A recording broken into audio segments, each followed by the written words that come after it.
ഈ പ്ലാവ് ഇങ്ങനെ വളർന്നു വരില്ലേ? അപ്പൊ നമ്മൾ എന്താ ചെയ്യാ മേസ്ത്രി? ഇത് നമ്മുടെ ഷീറ്റ് വർക്കിന്റെ മേസ്ത്രി അതായിരുന്നു മേയണു. എന്തൊക്കെ പ്രശ്നങ്ങളുണ്ട് മേച്ചില്? കാരണം ഭയങ്കര കലിപ്പനാണ് ഈ മേസ്ത്രി. പണിക്കാരോട് ഭയങ്കര ദേഷ്യപ്പെടുന്നത്. വേറെ മുതലാളിയാണ്, പണിക്കാരൻ അങ്ങോട്ട് പോയിട്ടുണ്ട്. അപ്പോൾ ഭയങ്കര കലിപ്പനാണ് ഈ മേസ്ത്രി. ഹിന്ദിയും പറയും, ഇടയ്ക്ക് തമിഴ് പറയും, ഇടയ്ക്ക് മലയാളം പറയും. തമിഴാളിയാണോ അതോ ബംഗാളിയാണോ ഒരു പിടിയില്ല. നോക്കാം. എന്തായാലും എന്ത് പ്രശ്നമുണ്ട് ഇവിടെ.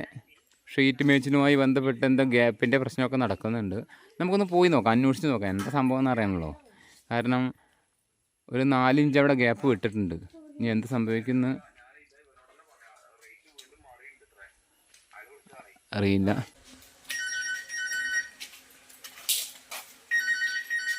എന്താ മേസ്ത്രി അവിടെ വട്ടത്തിരിയാണ്? ഹലോ, നിക്കുന്ന മേസ്ത്രി, നിക്ക്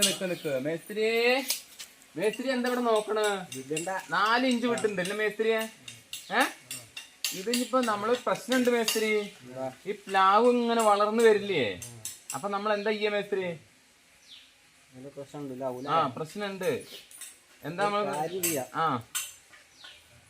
ഇത് വലുതായിട്ട് ഇങ്ങനെ വരുമ്പോഴേ മറാളെടുക്കുക, ഇങ്ങനെ ചെത്തുക. എവിടെ ഈ ഷീറ്റിന്റെ ഇങ്ങനെ ഒപ്പം ഈ മരത്തിന്റെ ഇങ്ങനെ ഇവിടെ ചെത്തി കൊടുക്കുക, മരം ചെത്തി കൊടുക്കുക. മരം ചെത്തി കഴിഞ്ഞാൽ കുയ്യവും. മരം വലുതാവുന്നതിനനുസരിച്ച് കട്ട് ചെയ്ത് പോവാ. അത് ശരി, കുറച്ചുകൂടി വർക്കുണ്ട്. എന്നാലും വലിയ മരങ്ങളുള്ള സ്ഥലാ. ഫോൺ നമ്പർ കൊടുത്ത് പോണം. ഒരു മഴ പിടിക്കാം. ഓക്കെ, ഫോൺ നമ്പർ കൊടുത്ത് പോണം.